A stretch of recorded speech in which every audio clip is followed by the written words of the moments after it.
Hi everyone. This channel is about GATE lectures on mechanical engineering subjects, and today we are going to deal about engineering mechanics. So, in engineering mechanics, the weightage for mechanical is 5 marks and for civil is 2 marks. What are the topics that are to be covered in engineering mechanics? Those are free body diagrams, trusses, friction, virtual work, centroid and moment of inertia, dynamics and collisions. Many say that engineering mechanics carries less weightage and we should not study, or we should neglect the total engineering mechanics subject. But I say that engineering mechanics is very important because it has base for many other subjects, like it has base for design of machine elements, DME, and theory of machines and strength of materials. So these subjects have base in engineering mechanics. Let us study engineering mechanics according to GATE syllabus. So in engineering mechanics, what is engineering mechanics? First of all, let us see what is engineering mechanics. Engineering mechanics is a branch of physics which deals with bodies at rest or uniform motion. Suppose, let us say a body is resting on a table.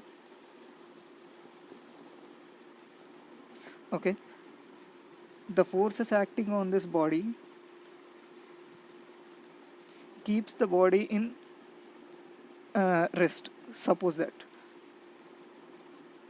So the analyzation of these forces on bodies at rest, and also, for example, let us suppose a body is moving in this direction. The acceleration of the body and the velocity of the body, all the parameters that are encountered by this body when traveling in this direction, are analyzed in engineering mechanics. So engineering mechanics can be divided into two parts: mechanics of solids and mechanics of fluids. So matter is divided into two parts, and one is solids and other is fluids. In fluids, again, it is divided into liquids, and again it is divided into gases. Okay, in mechanics of solids,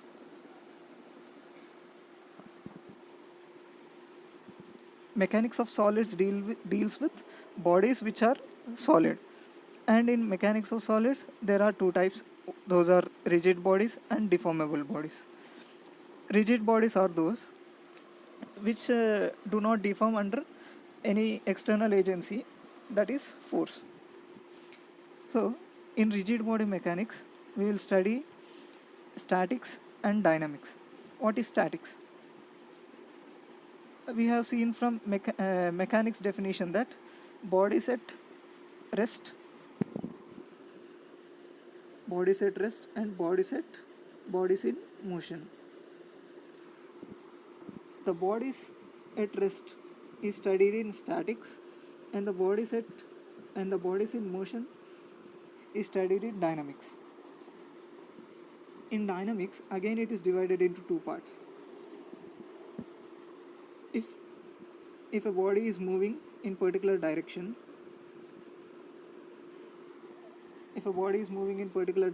and no forces are considered in studying the analyzation of this body in motion, then it is called kinematics. If body is moving and forces acting on this are considered, for example, this body is pulled with a force P, and this force is considered in studying this body, then it is called kinetics. To easily remember kinematics, what kinematics deals with. Kinematics is a word with a large number of letters. So kinematics without has more number of letters than with. So with has less number of letters. So with forces it is kinetics, without forces it is kinematics. In order to remember easy, we have put this trick. And next, when it comes to deformable bodies, what are deformable bodies? If a force let us suppose a wire is there. If this wire is acted upon by a force like this,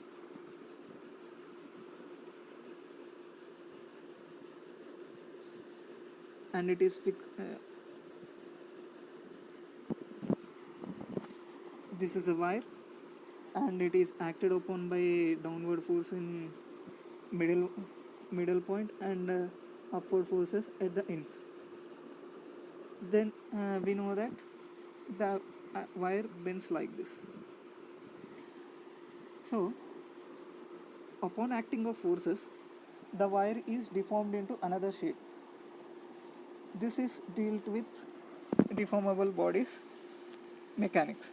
So it is called as strength of materials, or mechanics of, it is also called as mechanics of materials. We will deal with mechanics of materials in strength of materials section.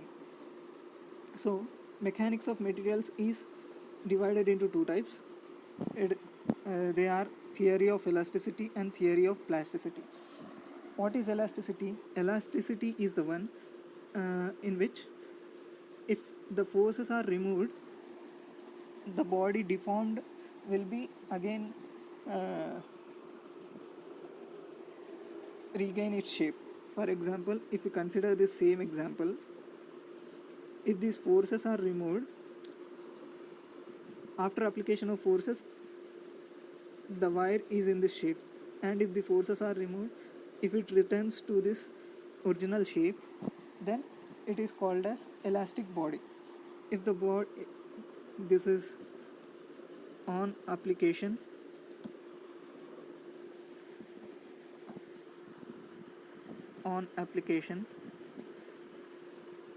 this is deformed shape, and this is after removal of loads. This is elasticity. If on removal of loads, this is elasticity. If after removal the wire stays in this shape, then it is called plasticity. Regain its original shape is called elasticity, and retain its shape is called plasticity. And next is mechanics of fluids. What is mechanics of fluids? The fluids are those which deform under very small shear force. Those are called fluids, and we deal with mechanics of fluid in fluid mechanics section. Next comes to physical quantities. Let us see about some important physical quantities. The first one is displacement.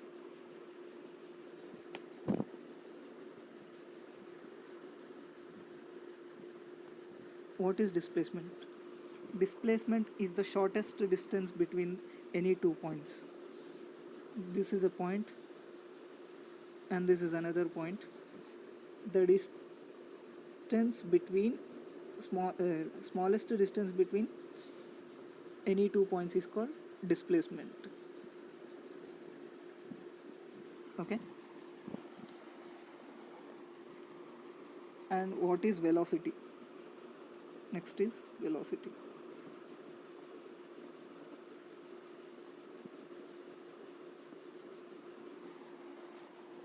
and displacement is represented with small s, and velocity is represented with small v. So what is velocity? The rate of change of displacement is called velocity. Suppose a body is present at point P and it reaches point Q, and the distance between P and Q is displacement s. Okay, the body travels from P to Q in time t seconds, suppose. Okay, the rate of change of displacement, what does it mean? V is equal to rate of change of displacement with respect to time. This is called velocity. Units of displacement is meters in SI units. Let us see all units in SI units only. And units of velocity is meter per second.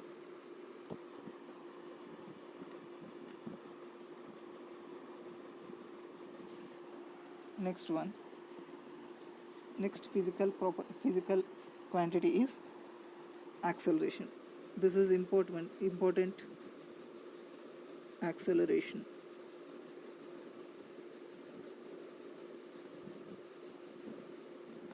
What is acceleration?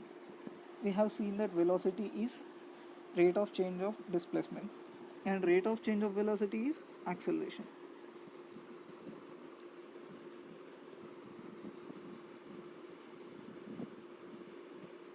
This is represented with small a.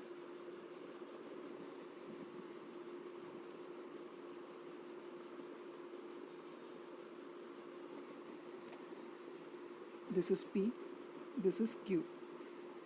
The body moves from here to here.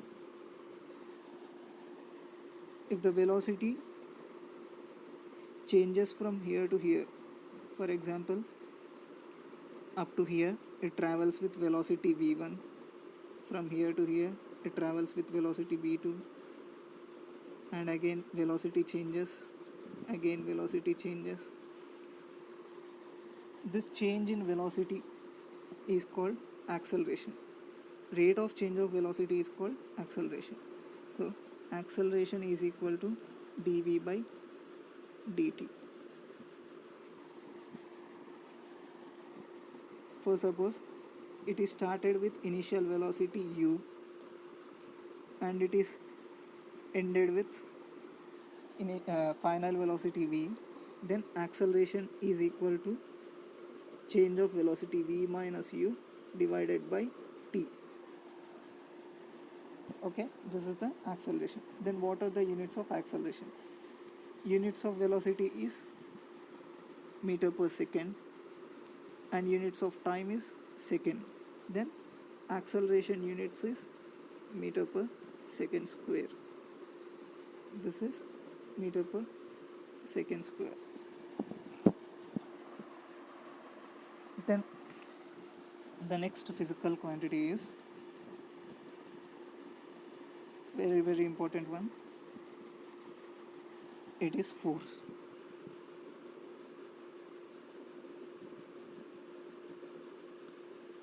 So what is force? An external agency which makes the body to change its position, when it is at rest, to change its an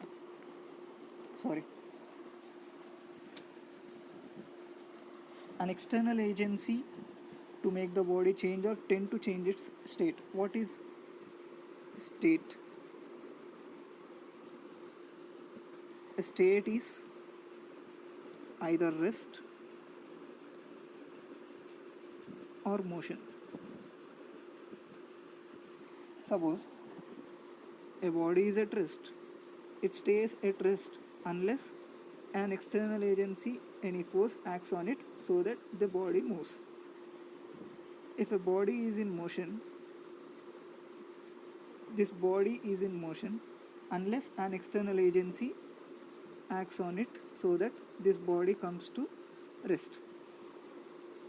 So you might encounter with a doubt that if I throw a ball on the floor, after traveling a distance, it is stopped. But the force states that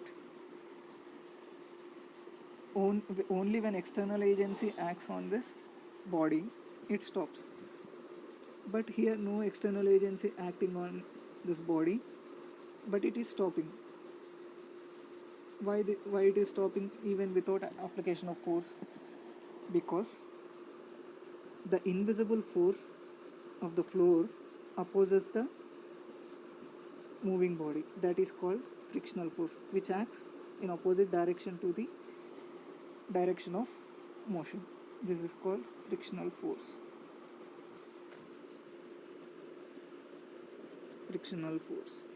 Okay,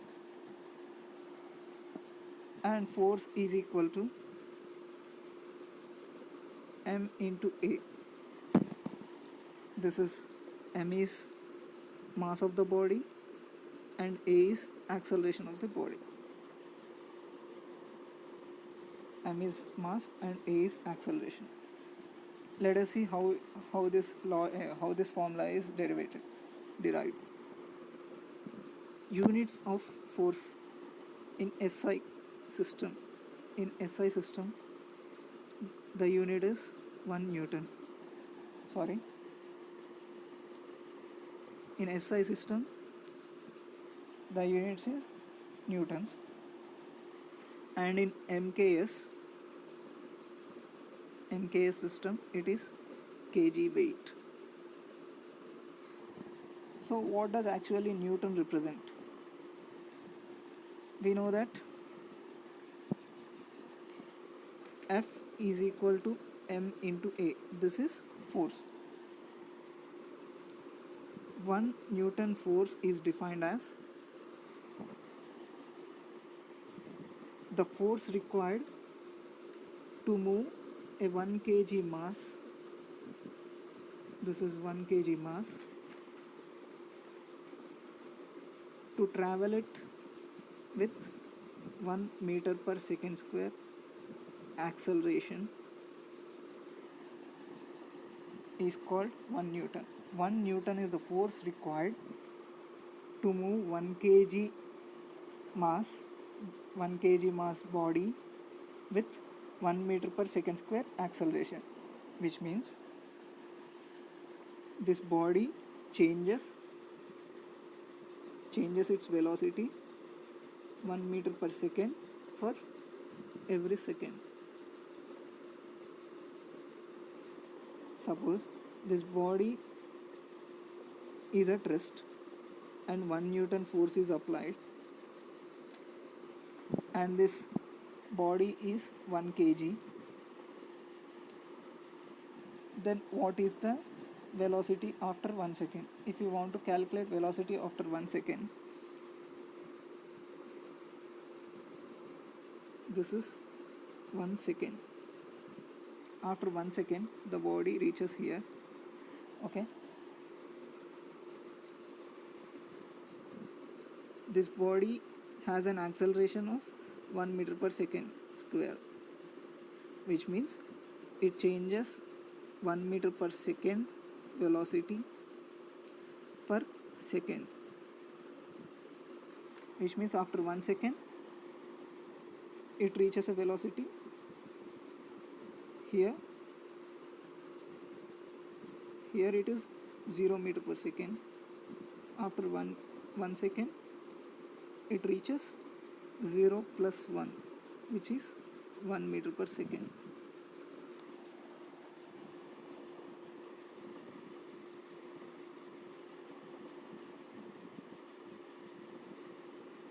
And next physical quantity is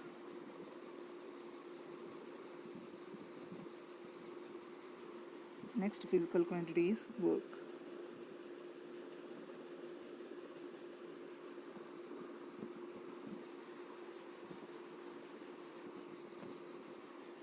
What is work?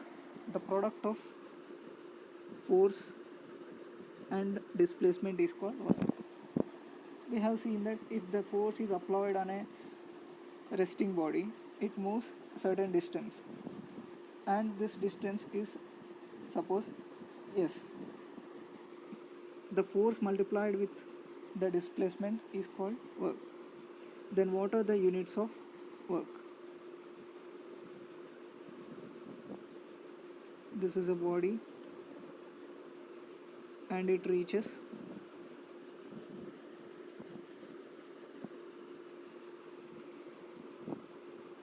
this is point P, this is point Q. Okay, it reaches from P to Q by traveling a distance or displacement s on application of force F. Then work done is equal to force into this displacement. Okay, and the units, how are the units found? Force has a unit m, and displacement has units meters. Newton meter is the unit of work, and we represent it with J, which is joules. 1 joule is equal to 1 Newton meter. I forgot to tell you one thing, and it is generally in public usage we say that 1 kg of tomatoes, 1 kg of sugar, but it is actually 1 kg weight. It is actual, but we say that 1 kg. This is in public usage.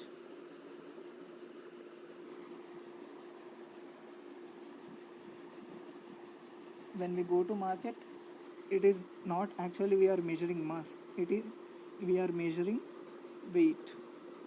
This is mass, but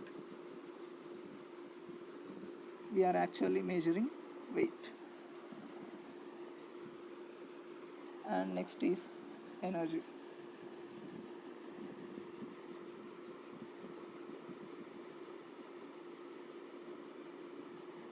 And in force, we have seen that in MKS system the unit of force is kg weight. If 1 kg weight is equal to 9.81 newtons. So what does it mean? 1 kg weight, what does it mean? We have seen that 1 newton is to move 1 kg body with 1 meter per second square acceleration. It is 1 newton. What is 1 kg weight? 1 kg weight is to move 1 kg body with 9.81 meter per second square acceleration. This is called acceleration due to gravity. Acceleration due to gravity. The gravity acts on our earth. The gravity acts on every body on earth, and it is equal to 9.81 meter per second square. So 1 kg weight is equal to 9.81 newtons. And next is energy. What is energy?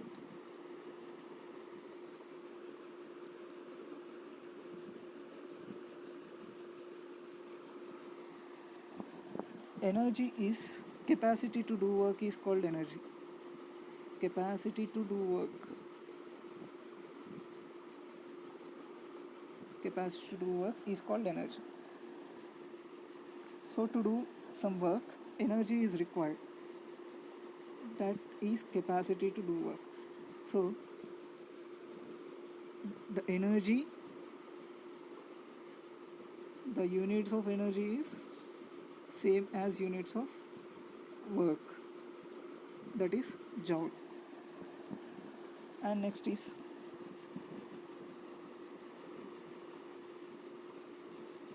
physical quantity is power. What is power?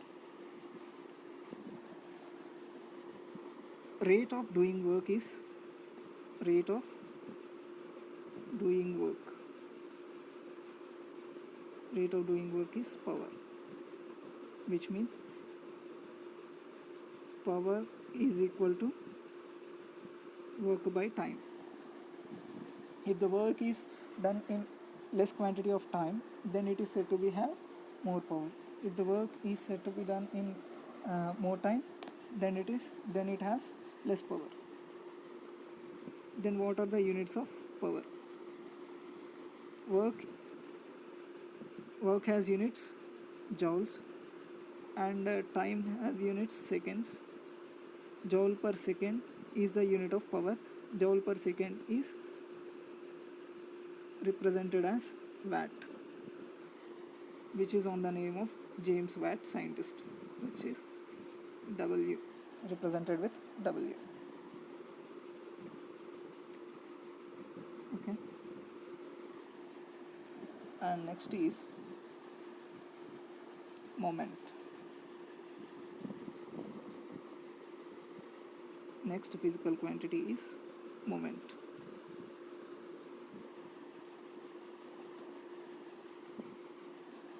Moment is the turning effect.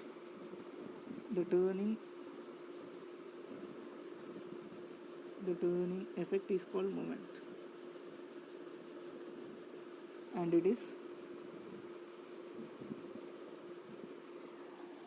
moment is product of force and the distance of force from a particular point from about which the moment is measured. For example, let us say this is a point about which we are going to measure the moment,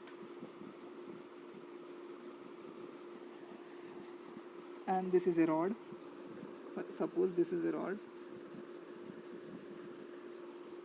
and it is applied with a force F. Distance between the point of application and the point about which moment is to be measured is D. Then the moment about A is equal to force into this distance. Force into distance is moment, and it has units of Newton meters, because force has units Newton and distance has units meters. Newton meter is unit of moment. We should not say it as joules. Joules is only unit of work, and joule cannot be represented as unit of moment. Moment should be represented only with Newton meters. And next is couple. Next physical quantity is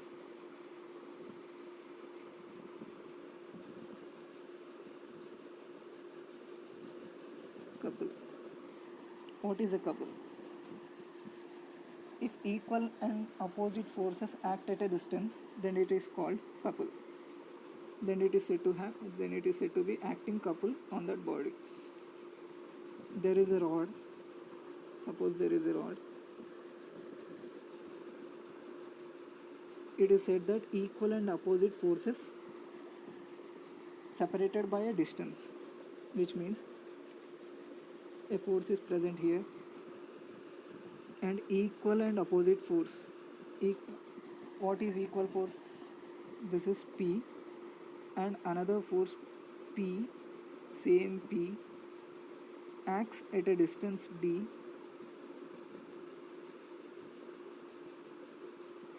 then this body is said to be acting by a couple. Couple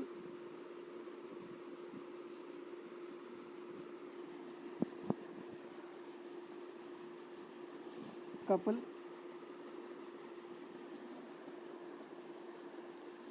is equal to P into D, which is product of the equal and opposite forces into distance separated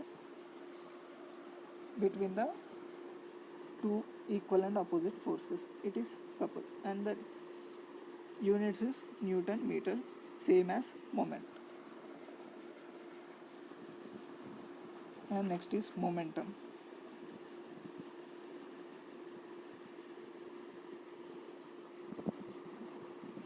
Momentum.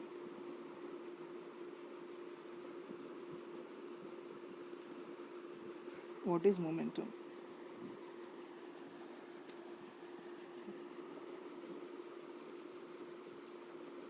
Momentum is generally represented with P. Momentum is the product of mass and velocity of a moving body. This is called momentum. And the momentum is the actual physical quantity from which the force is derived. The first momentum is derived and then force is derived. We see the derivation in Newton's second law. So momentum is product of mass and velocity of the moving body. Then what are the units of momentum? Mass has units kg and velocity is meter per second. So momentum has units kg meter per second. And another unit of momentum is force is directly proportional to rate of change of momentum. This is Newton's second law, which means Newton and momentum by second both are same units. So momentum has units Newton second. We can prove these two units are equal. Say Newton has kg meter per second square units and into second square gets cancelled and kg meter per second remains, which is equal to units of momentum. So both Newton second and kg meter per second square are equal.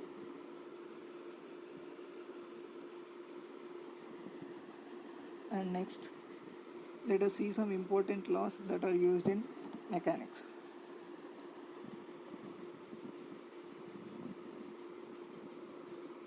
So important laws of mechanics, those are Newton's first law, second law and third law. Newton's first law states that every body continues in its state of rest or of uniform motion until external agency acts on it, which means we have seen this in force, right? This external agency is called force. Newton's first law is stating that if a body is at rest,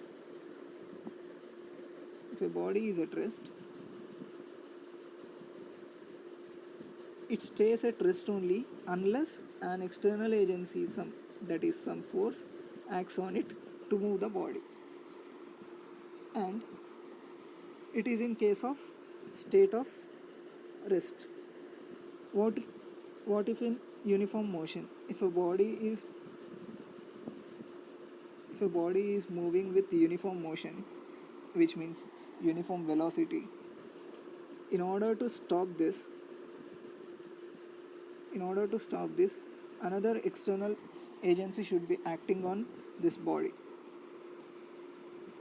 So then only the state changes from motion, this motion, to rest. And here, if the force acts on the rested body, then it travels from rest to motion, changes its states from rest to motion. And if a body is in motion and if external agency acts on it, the body changes its states from motion to rest. Newton's second law. What is Newton's second law? It is developed law of Newton's first law. Newton's second law states that rate of change of momentum is directly proportional to force and it takes place in the direction of force acting on it. Okay. Suppose this body is moving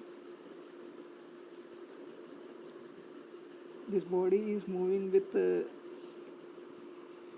uniform acceleration, which means here initial velocity is v,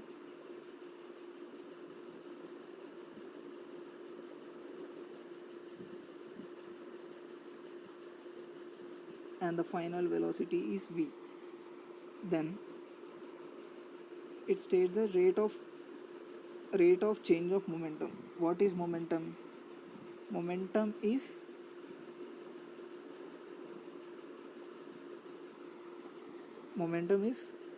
mass into velocity, right?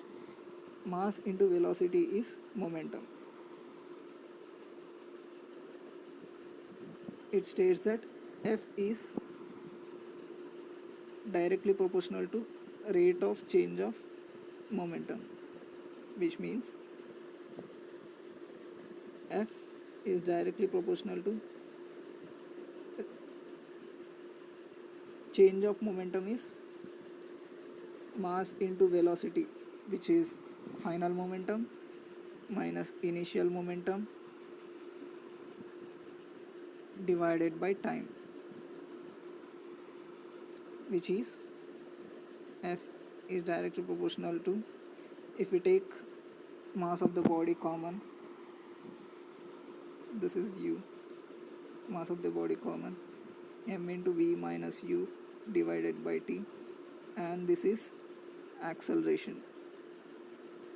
Rate of change of velocity is acceleration. Then F is equal to m into a. This is how force is derived from second law of Newton. Then what is Newton's third law? Many remember Newton's third law rather than Newton's first law and second law. Newton's third law states that every action has an equal and opposite reaction. If a force is acting on a body, the body acts opposite force to this, which means the basic example of Newton's third law, everyone knows this. There is a rocket and there is impact from the jets, and the body and these gases exert force in downward direction. This is the action, and the reaction to this action of gases is movement of rocket in the upward direction. So this is reaction, and the action is impact of gases on the floor. This is Newton's third law.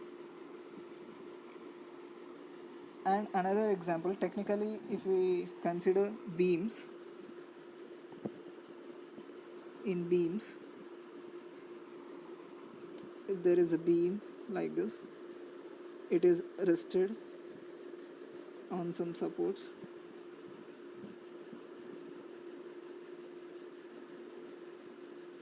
Okay, if a force acts on this beam, then this beam totally is not moving down, because some opposing force is present at this supports. This is in this beams, this is action, and this is reaction.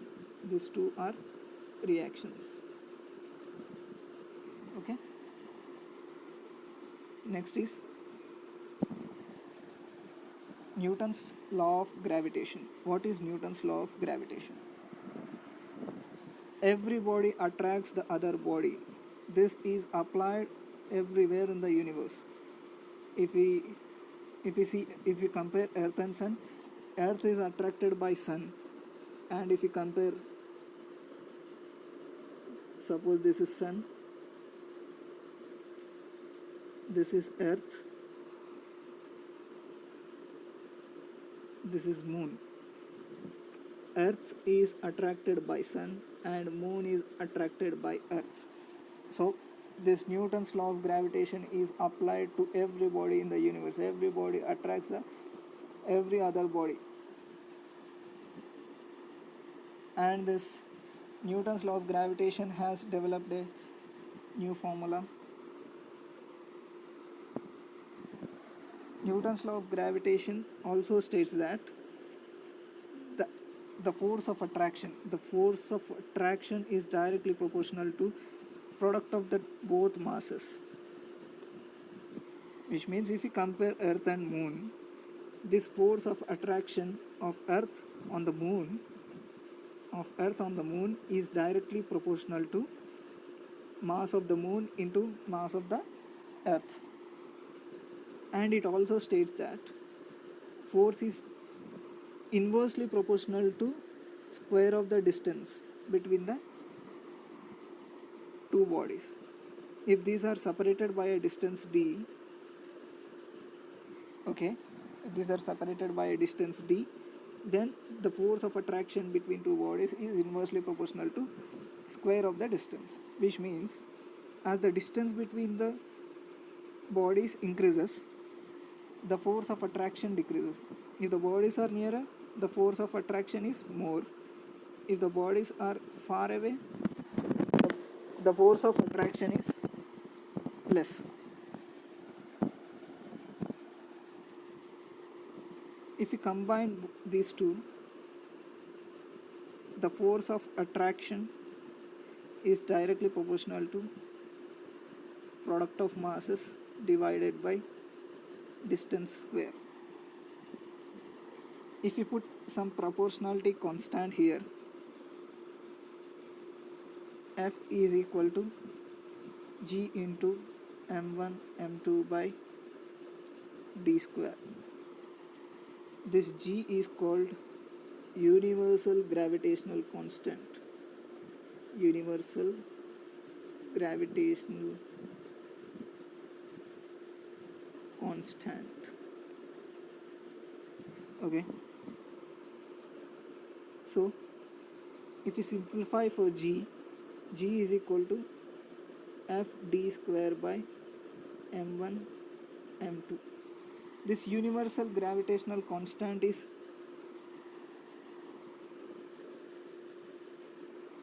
same everywhere in the universe. So the G value is equal to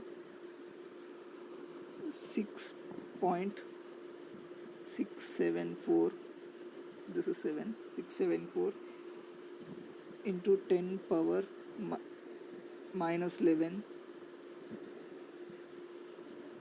meter cube per kg second square,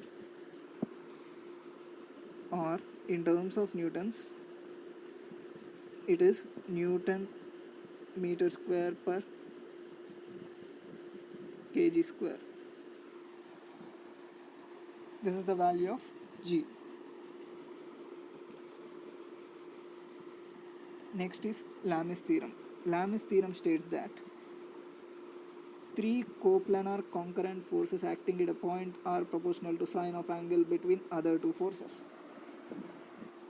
Let us see what is coplanar forces. Coplanar forces are those, if you consider any two forces, those should be acting in the same plane.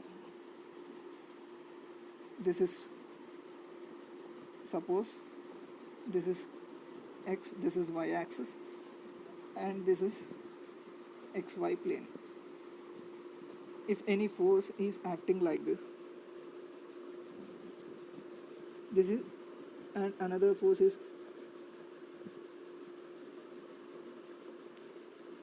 another force acts like this, these two forces are said to be coplanar forces.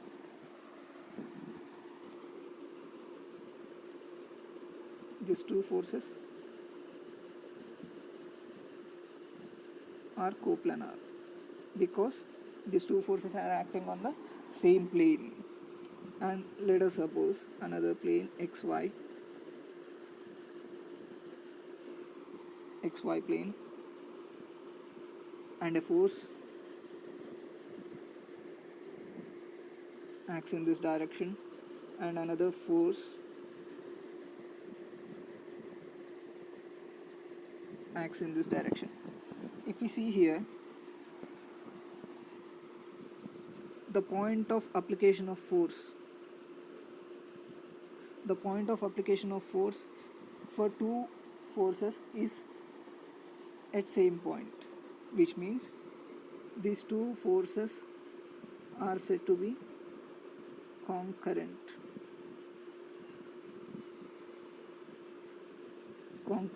and coplanar.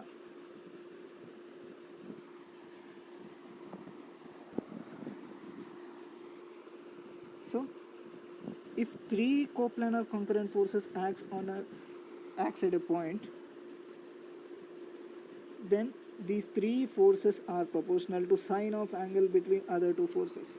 Let us suppose there are three forces like this.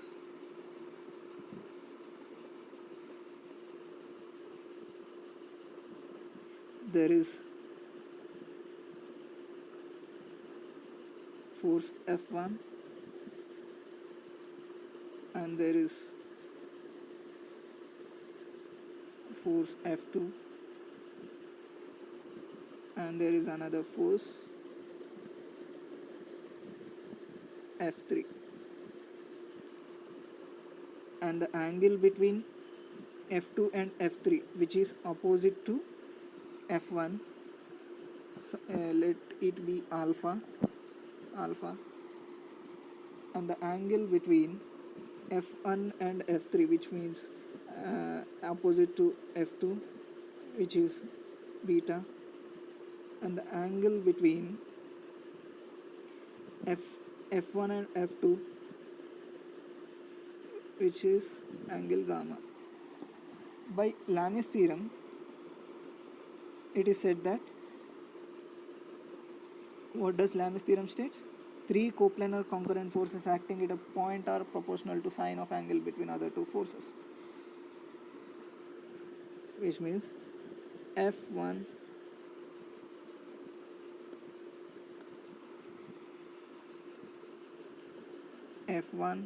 by the opposite forces, the opposite angle to the force F1 is sine alpha, which is equal to F2 by sine beta, which is equal to F3 by sine gamma.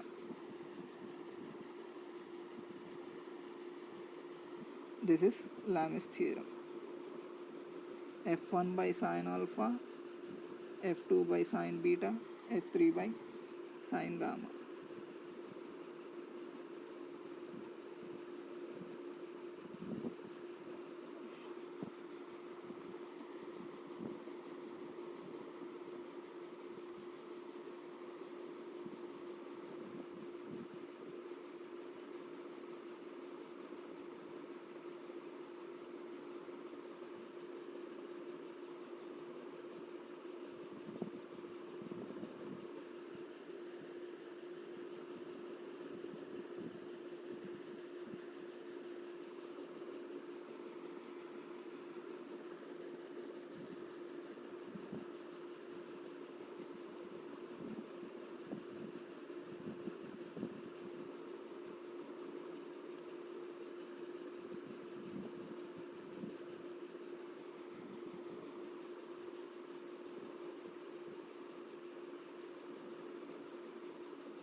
This is Lamas theorem.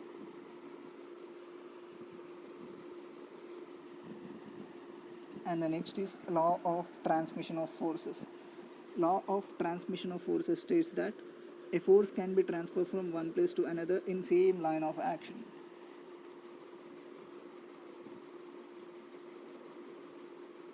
Suppose there is a force P acting at a point. This is plane.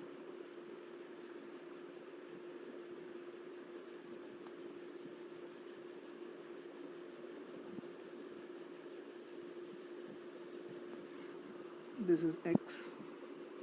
This is Y. And a force is acting at this point. This is force P. We can transfer this force from this point of application to another point in the same direction.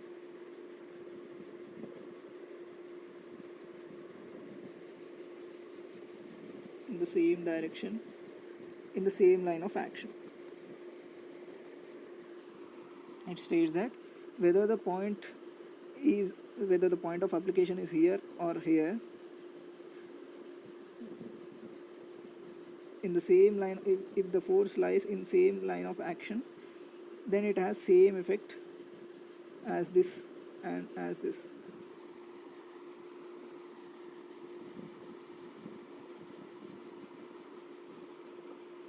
Next law is Parallelogram Law of forces. If two coplanar concurrent forces acting at a point are made sides of a parallelogram, then the diagonal of the parallelogram is the resultant of two forces. We have seen what is concurrent coplanar forces.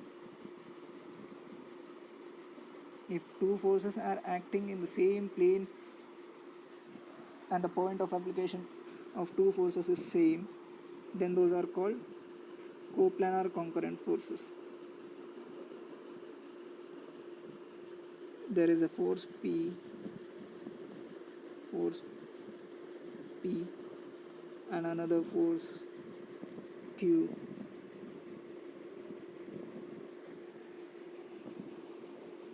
There is a force P and another force Q. Parallelogram states that if these two forces are made sides of a parallelogram or adjacent sides of a parallelogram,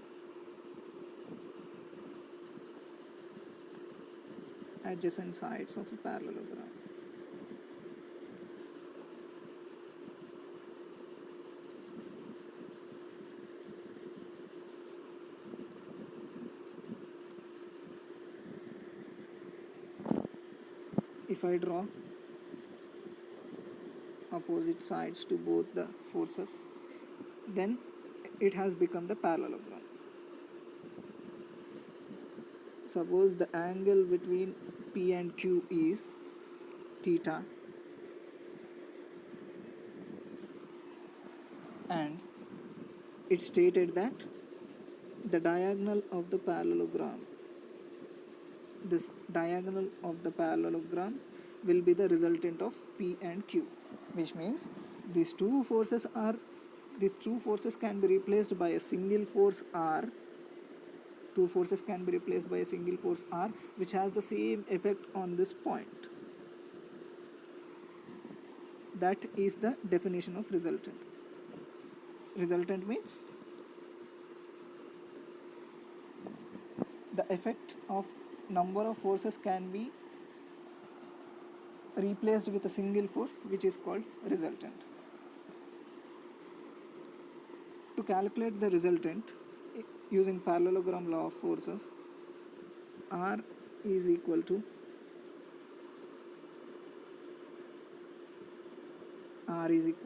under root P square plus Q square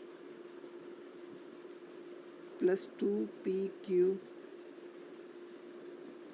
cos theta. This is the formula for calculation of resultant. And if it is asked to find the resultant angle with P,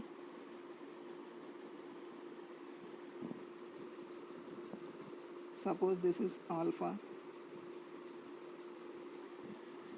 then the angle alpha is equal to tan inverse of q sine theta divided by p plus q cos theta.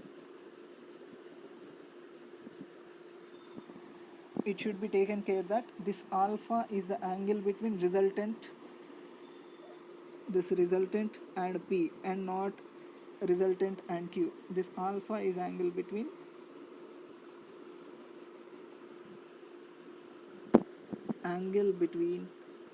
p and r, and not between p and r and q. In parallelogram law, it is seen that if two forces are acting at a point, then the resultant is calculated. If number of forces other than two forces are acting in a system, then how to calculate the resultant? It is Polygon Law of forces which is used to calculate the resultant if more than two number of forces are acting at a point. Polygon Law of forces states that if number of forces of a system are plotted as a polygon, then the side of the polygon, the closing side of the polygon, is resultant of all the forces in the system. This closing side of the polygon is in reverse direction to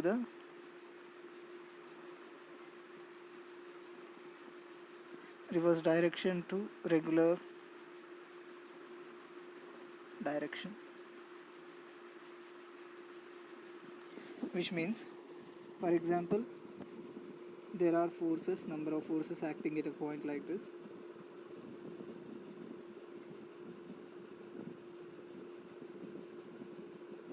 This is force F1,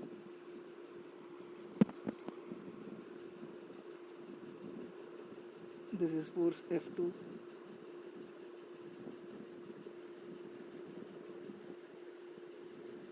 this is F3,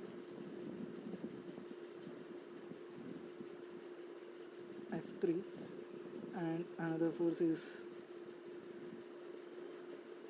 F4. If you see that these four forces are concurrent coplanar forces, from law of transmission of forces, we can represent this force F1. We can represent this force F1 like this.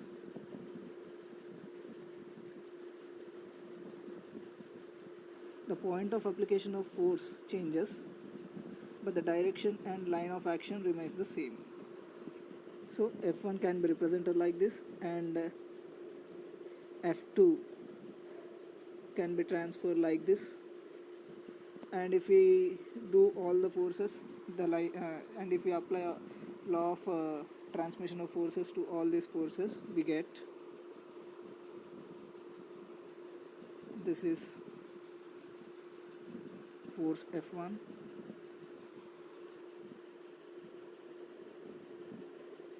this is F2,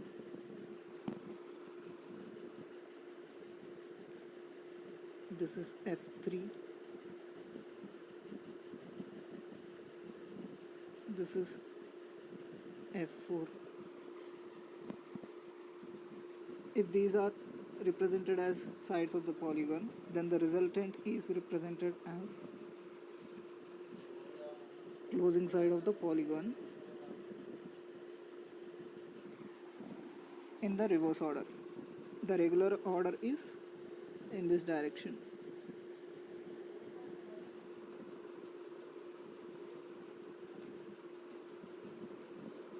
The regular order is in this direction. The closing side should be in opposite direction to forward direction. So this is resultant of all the forces. then what are the magnitude and direction of the resultant force? If this is angle alpha,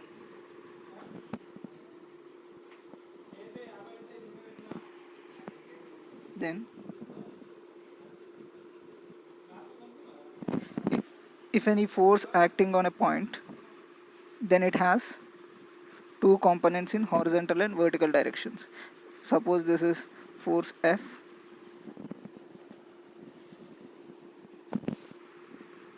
and it has horizontal component Fx, vertical component Fy, or it is represented as H also, and Y is represented also by V, which means the combination of horizontal component and vertical component gives this force F, which means resultant of this Fx and Fy is F. This is called resolution of forces. Resolution of force. If we consider F1, F1 has only horizontal direction. F1 has only horizontal direction, so there is no component of Y is equal to 0, and Fx for force 1 is equal to F1.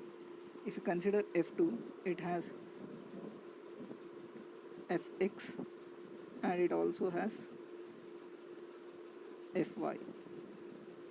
Similarly, for F3, Fy is there and Fx is also there. But for F4, only Fx is there. Fx is equal to actual force F4. There is no component of Y for F4. So, the summation of all the vertical components is represented with sigma V, and summation of all horizontal components is represented with sigma H. Then resultant R is calculated using formula under root sigma H square plus sigma V square, and angle made by resultant with horizontal is equal to tan inverse of sigma V by sigma H. This is the angle made by resultant with horizontal.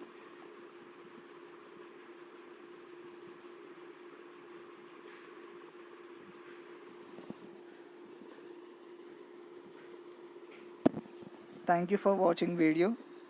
If you like this video, please like and share this video, and also subscribe our channel for more updates on GATE lectures of mechanical engineering.